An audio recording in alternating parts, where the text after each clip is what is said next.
So ayun, magandang gabi mga ka-newbie. Ito nga pala yung full video tutorial ng fake marble kung paano ginawa ito na natutunan natin kay Master Tol Japet Saway. Ayan, ginabi na tayo. Para lang mahabol natin yung kasi marami nagre-request tutorial daw kung paano ginawa ito para matutunan din nila. Actually, newbie lang tayo sa paggaganito. Una ko palang ginawa, primeran ko muna. Ito yung pagpractice natin. Itong pader na to. Pagpractice natin yung bahay ko kasi wala naman nagpapapintura. Ayan, pagpapractice natin yan para may content tayo. Ayan, marami pa yan. Yun, daming kalat. So, ayan. Una ko palang ginawa dyan, primeran ko muna to. Tapos, minasilya ng konti para medyo makinis naman. Kaya hindi mo na nga masilyahan to kasi maganda yung pagkabanat ng mason dito. Yung ganda ng pagka-finish. Kahit diretso na lang, finish. Pero lagyan natin para dun sa mga magagaspang ang paderila. Tapos, primeran ko pala. Tapos, ito yung masilya. Alihahin na natin yun.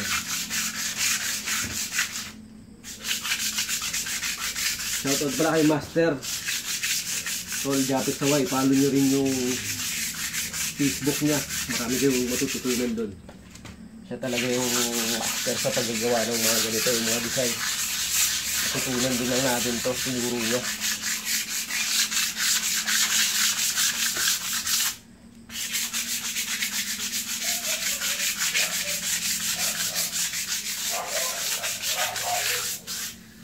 Yun.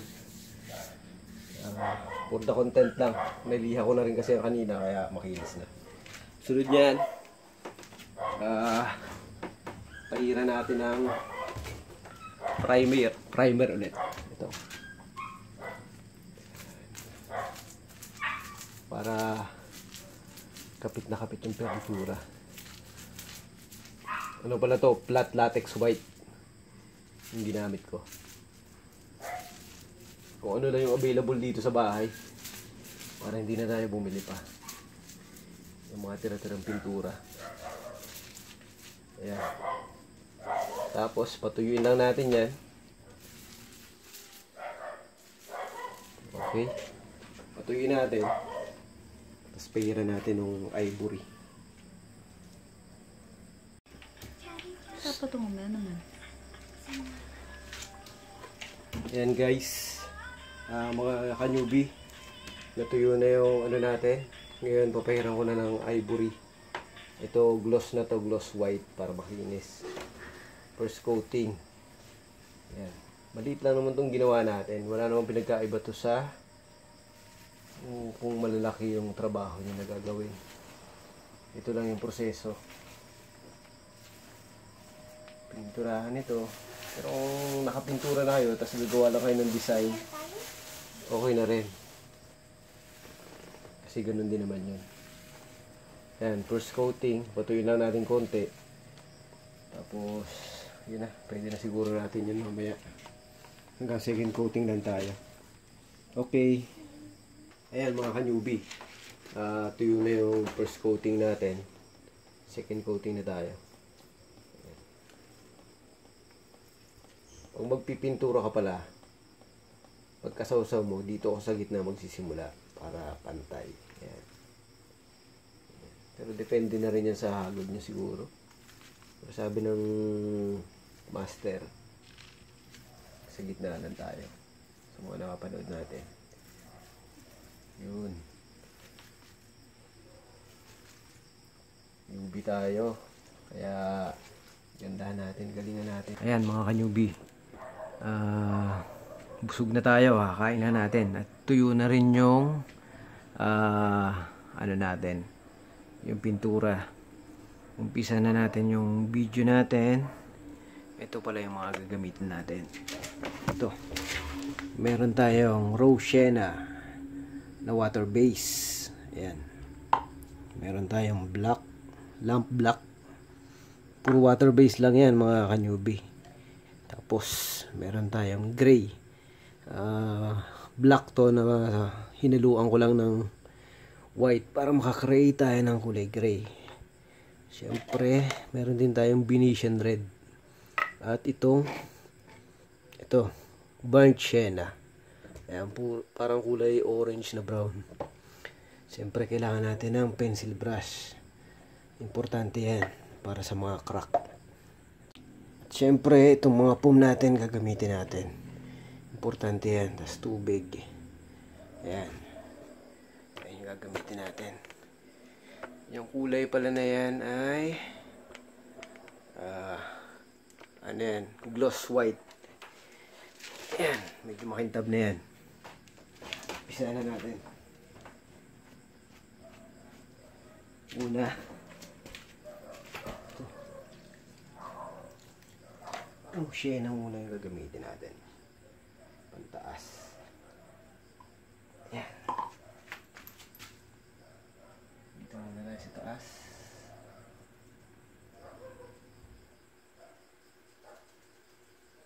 Sabi ni Master, kailangan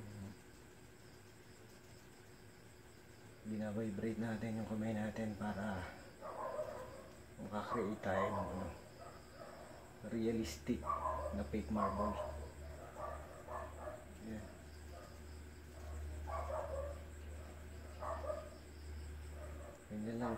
Ganyan lang mga kalubi. Sunod, ano naman natin ang gray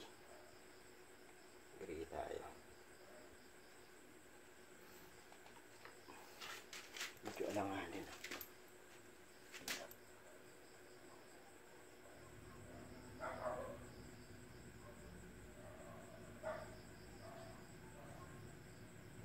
Kaya na yung bahala mga kalubi ko anong design.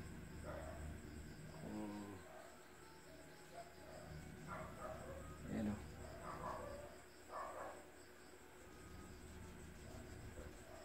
Kalubi din tayo dito. Ayan, binabibrate lang natin.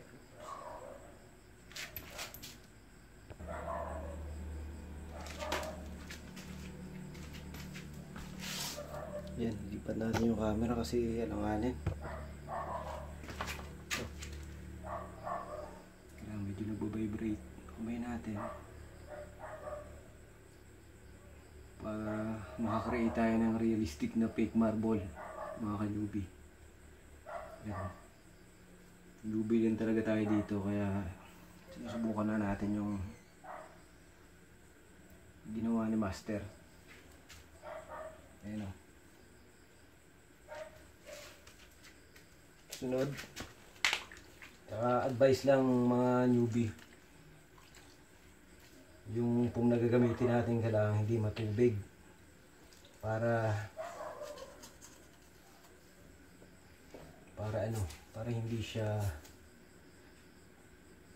hindi siya tumulo. Ayan guys,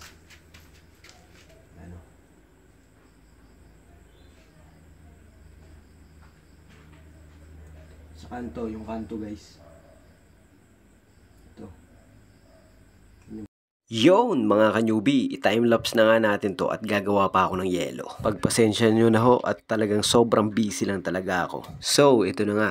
As you can see, gumagawa muna ako ng isang pangit na design. At bibigyan natin yan ng magandang transformation mamaya. Bubuhayin natin yung mga kulay, lalagyan natin ng blending, at lalagyan natin ng mga highlight. Actually, ay depende naman po ito sa mga gusto nyong disenyo. Ginawa ko lang po itong design na to dahil yun yung lumabas sa isip ko at iginuhit ng kamay ko. Pero syempre, kapag may nagpagawa sa inyo, yung design nila ang susundin nyo. Pero sa mga kagaya kong baguhan at nag-aaral pa lamang, ay pinagpa-practicean ko lang to. Sabi nga ni Master, practice lang ng practice at mape-perfect mo rin yan. Kadalasan mga kanyubi, yung ginagamit lang ng mga sanay na pintor para makabuo ng realistic na fake marble design ay gumagamit lang sila ng raw sienna, burnt sienna at konting gray. Yung Venetian red at black ay pang highlights lang nila, kagaya dun sa nauna nating video. Pero sabi ko nga kanina mga kanyubi, depende yan sa design na naiisip nyo at gagawin nyo. Pero pwede rin naman kayong magkaroon ng gayahan. Kayo na lang yung bahalang mag mag-mix ng kulay, mag-blending. Kadalasan naman yung mga kulay na binanggit ko, yun yung ginagamit para makabuo ng fake marble design. At isa sa importante dito ay kung paano mo i-blending yung kulay, kung paano mo ihagod yung pintura. Sabi ni Master, kailangan daw nagbabibrate yung kamay mo. Sabi ko naman sa kanya, mas okay pala kung pasmado ka. Importante din pala na yung ginagamit nating foam ay hindi masyadong basa. Kasi kung masyadong basa, kapag hinagod mo ay tutulo. Masisira yung ginagawa natin katulad nung nangyari kanina. In case na mangyari yung ganun, punasan lang natin kaagad. Kasi mabilis lang matuyo itong water-based na tinting color. O diba, easy lang naman yan mga ka-newbie. Parang naglalaro lang tayo. Kung ako nga na isang baguhan ay nakaya ko,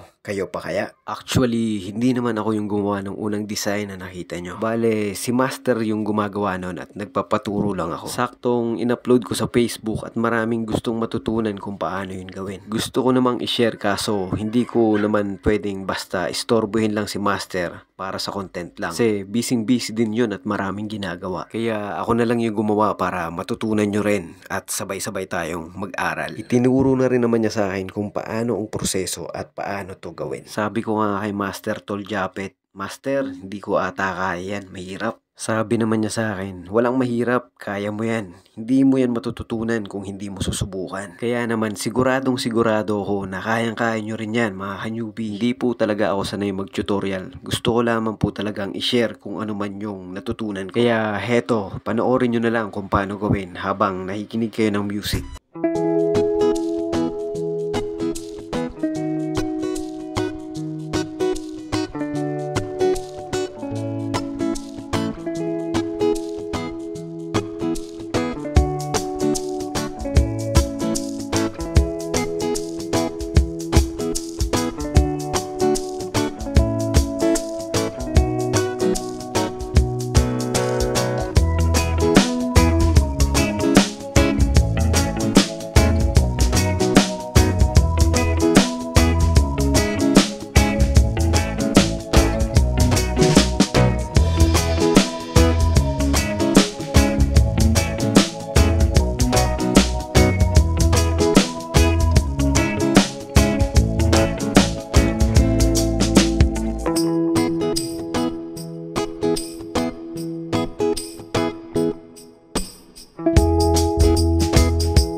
Sa part na to mga ka-newbie ay nag-highlighting na tayo, nagbi-blending na tayo ng mga kulay at sinisimulan na natin na pagandahin yung ating design. Retouch natin yung mga kulay, blending natin kung ano yung mas maganda. Gumamit pala ako mga ka-newbie ng dalawang kulay ng rose sienna at burnt sienna sa pag-blending. Bale, ang ginawa ko dun sa foam, naglagay ako ng burnt sienna yung parang kulay brown at rose sienna yung parang kulay dilaw. Pinagsama ko tapos yun yung pinupunas ko, yun yung hinahagod ko dun sa sa gusto kong magkaroon ng blending na kulay. Kahit yung dalawang kulay lang na yan, tapos konting gray yung gamitin nyo, tapos cracking na kayo, okay na makakabuo na kayo ng marble design. Maganda na rin yun mga ka-newbie kahit hindi na kayo gumamit ng mga dark color katulad ng mga ginamit ko dyan para hindi na masyadong madumi. Ngayon ay cracking naman tayo o kidlat kung tawagin ni Master. Naglagay lang naman ako ng mga crack design dyan na Venetian red kahit sang parte dyan. Kung sa inyo nakikita ko na babagay. Kung mapapansin nyo yung brand ng tinting color na yan ay Davies. Yung iba naman ay Boysen tsaka yung iba minsan ginagamit ko Triton. Minsan Sinclair. Pero depende pa rin sa inyo yan kung ano yung mas gusto nyong gamitin. Kung saan kayo syempre makakamura para hindi masyadong magastos. Syempre lalo na kung nagpa-practice pa lang tayo, dun muna tayo sa makakamura tayo at makakatipid. Yung mga kulay pala ng kidlat ko dyan ay kulay black, Venetian red, brown, tsaka white. Tapos yung rose sienna yung parang kulay yellow. O di ba mga ka-newbie, nagkakaroon na ng buhay yung ating design. Anong masasabi nyo? Hindi na rin masama para sa isang baguhan na katulad ko. Kung kinaya ko, ibig sabihin ay kayang-kaya nyo rin yan. Pero syempre, practice tayo. Practice pa rin tayo ng practice. At hindi natin mamamalayan na perfect na pala yung gawa natin at someday, pwede na pala tayong mangontrata. Marami na magtitiwala sa atin. O kaya naman, kahit hindi na yung pangontrata o kahit sa mga bahay na lang natin, kung ano yung gusto nating design sa bahay natin ay magagawa natin. At isa pa, wala namang magagalit. Si Mrs. lang kung sakaling magkamali tayo. So, yun lang. Maraming salamat po sa inyong panonood at sana po ay nagustuhan nyo itong video na to. Oops, siya nga pala mga ka-newbie, may nakalimutan ako. Hindi natin naisama sa video natin yung pag-a-apply natin ng emulsion clear coating natin. Kung mag-a-apply nga pala kayo nun ay 3 beses na patong. Pwede ring 4 para mas matibay, mas makintab. Panoorin nyo lang sa reels ko kung paano. Maraming salamat! Bali mga ka-newbie, ito na yung kinalabasan ng ating yung design natin na OA na fake marble design. Ayan, dark version. Yan yung lumabas sa isip ko at yan din yung ginuhit ng kamay ko. Medyo hindi lang masyadong detalyado mga ka-newbie kasi ayan, nagmamadali tayo, pero pwede na rin para sa isang baguhan. Ayun lang mga ka-newbie, maraming salamat sa panonood at sana may natutunan kayo. Mapagpalang araw sa ating lahat.